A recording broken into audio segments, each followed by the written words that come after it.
Pemirsa, pemerintah pusat pada tahun 2021 akan memprogramkan vaksinasi massal pandemi COVID-19 sebagai sinyal pemulihan ekonomi. Terkait hal tersebut, Bank Perkreditan Rakyat BPR mesti menetapkan target optimis dalam pertumbuhan keuangan tahun 2021.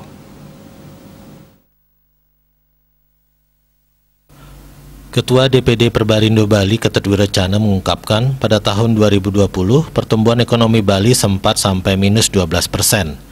Pertumbuhan kredit dan pertumbuhan dana pihak ketiga DPK sangat tipis.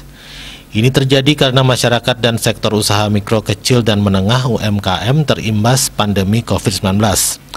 Akibatnya, non-performing loan NPL BPR naik disebabkan menurunnya kemampuan debitur membayar angsuran kredit. Kondisi ini sudah dipecahkan dengan penerapan POJK terkait relaksasi kredit terutama dalam bentuk restrukturisasi kredit. Wiracana melihat kondisi 2021 akan lebih baik dibandingkan ekonomi 2020. Ini menjadi dasar pengurus BPR dalam menentukan target optimis keuangan 2021.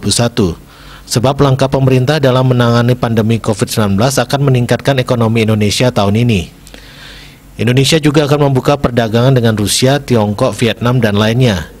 Kegiatan perdagangan luar negeri akan mendorong pertumbuhan ekonomi Indonesia termasuk tumbuhnya ekonomi Bali.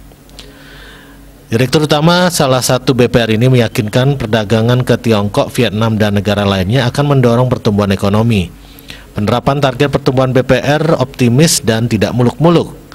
Target keuangan BPR 2021 optimis tumbuh 3 hingga 5%. Pemerintah yakin mampu menanggulangi pandemi COVID-19 tahun ini, termasuk melalui program vaksinasi massal COVID-19. Jika pandemi COVID-19 mampu ditanggulangi, ekonomi Bali akan naik dan tumbuh positif pada tahun 2021. Wirnaya Bisnis Bali melaporkan.